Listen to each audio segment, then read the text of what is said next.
Hello বন্ধুরা, welcome to my new mini blog. আমার জীবনের একটা নতুন অধ্যায় তোমাদের সাথে শেয়ার করতে চলেছি। শুরু হয়েছিল 1 নভেম্বর থেকে। দেখতেই পাচ্ছ, আমি আর বাবা দুজনে বেরিয়ে পড়েছি সকালবেলা। তারপর ইন্ডিগো ফ্লাইটে উঠে পড়েছি।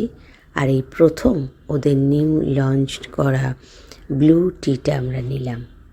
খেতে খারাপ না, ডিপ ব্লু, জানি না কি মেশায়, যাই হোক ওরা বললো নতুন তাই নিয়েছি। মোটামুটি খেতে খারাপ না। এবার আমরা কোথায় যাচ্ছি সেটা দেখার জন্য সঙ্গে থাকতে হবে। যখনই ফ্লাইটে উঠি তখনই মেঘের মধ্য দিয়ে যাই। বিভিন্ন জায়গায় কিন্তু মেঘের বিচরণটা বিভিন্ন রকমের হয়, তাই আমি সেটা ক্যাপচার করি। এর আগেও অনেকবার শেয়ার করেছি। 2 ঘন্টা পেরিয়ে গেছে, এবার গন্তব্যস্থানে চলে এসেছি। ওই দেখো, দেখা যাচ্ছে আরব সাগর আর তার উপরে অটল সেতু। তার মানে বুঝতেই পারছ কোথায় এসেছি আমরা। হ্যাঁ, স্বপ্নের শহর মুম্বাই, ড্রিম সিটি। আমাদের নতুন স্বপ্ন নিয়ে আমরা এসেছি।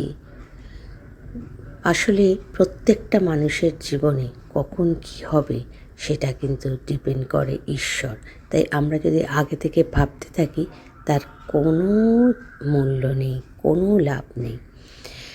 আমরা পৌঁছলাম আমাদের গন্তব্যস্থলে।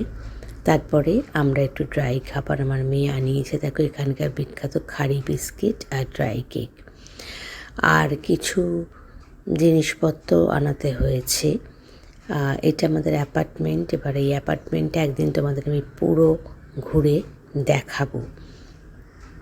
আসল কথা কি, একমাত্র সন্তান হওয়ার জন্য বাবা মা আমাকে বিয়ে দিয়েছিল কলকাতায় চাকরি করে এরকম ছেলে দেখে। আর আমার হাজব্যান্ডও অনেক সুযোগ পাওয়া সত্ত্বেও সেও বাবা মার একমাত্র সন্তান ছিল বলে কলকাতা ছেড়ে যায়নি। কিন্তু হয়তো এই যে কলকাতা ছেড়ে না যাবার দুঃখটা আমাদের মধ্যে ছিল, তাই হয়তো ঈশ্বর সুযোগ করে দিলেন। এবং দেখা যাক, সেটাই আমরা কাজে লাগানোর চেষ্টা করছি। তার জন্য আমাদের অনেক স্যাক্রিফাইস আছে, যেটা কিন্তু লোকে জানতে পারবে না, দেখতে পারবে না। কিন্তু হ্যাঁ, এই ব্লগের মাধ্যমে তোমাদের আমি আমাদের ভালো মুহূর্তটা তুলে ধরব। বাবা বসে আছেন, চা খাচ্ছে। মা সবসময় আমার সঙ্গে আছে। মায়ের আশীর্বাদ ছাড়া কোনো কিছুই সম্ভব না। তবে হ্যাঁ, বাবাকে অনেক ধন্যবাদ যে এই বয়সে উনি ওনার প্রিয় শহর ছেড়ে, সব কিছু ছেড়ে আমার সাথে আসতে রাজি হয়েছেন। নাহলে আমার পক্ষে কিন্তু খুবই অসুবিধা হতো। আর যেদিন এসে পৌঁছলাম সেদিনটাও দেখালাম। এবার পরের দিন সকালবেলা দেখো, ব্রেকফাস্ট চলে এসছে। এটা আমরা যে অ্যাপার্টমেন্টে আছি না, তার সাথে কেয়ারটেকার আছে, সে সকালে ব্রেকফাস্টটা দেয়। বাকি সব কিছু আমাকে করতে হয়। কিন্তু আমরা এখান থেকে চলে যাব খুব শীঘ্রই। তোমাদের তো আমি শুরু করেছি 1 নভেম্বরের ব্লগটা। সঙ্গে থাকো, আস্তে আস্তে দেখতে থাকো। এইটা হচ্ছে, আমি একটা কাজের মেয়ে খুঁজছিলাম, সে এসেছিল। দেখে ভাবতে পারো এরা কাজ করে, তবে হ্যাঁ, এ কাজ করেনি, একে দেখে আর কি কাজ করাবো। আমার বিধ্বস্ত অবস্থা। সঙ্গে থাকো। Ganapati Bappa Moria, মঙ্গলমূর্তি Moria.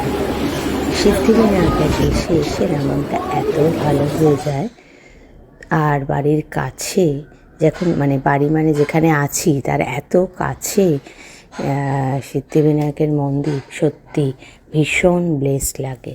তো তাড়াতাড়ি করে আমরা রেডি হয়ে চলে গেলাম মন্দির দর্শনে। তোমাদের কেমন লাগছে ব্লগটা অবশ্যই জানিও। আর আজকে আমার বাবার বার্থডে, তাই এটা শেয়ার করলাম তোমাদের সাথে। অবশ্যই ভালো লাগলে সাবস্ক্রাইব আর শেয়ার করো। আমি কিন্তু এক এক করে আমার নতুন জীবন, Mumbai life, bless life, struggle life তোমাদের সঙ্গে শেয়ার করব। দেখতে থাকো। ঈশ্বরের কাছে প্রার্থনা করো আমার বাবা যেন দীর্ঘায়ু হয়, সুস্থ থাকে, ভালো থাকে। গণপতি বাপ্পা মোরিয়া, মঙ্গলমূর্তি গড়িয়া। সবই তার হাতে, আমাদের হাতে কিন্তু কিচ্ছু নেই। তাই ভবিষ্যৎ নিয়ে তোমরা কেউ কখনো ভাববে না। শুধুমাত্র নিজেদের কাজ করে যাও সৎ পথে। উপহার দেবেন তিনি, যার কাছে সব কিছু আছে। টাটা, ভালো থেকো সবাই।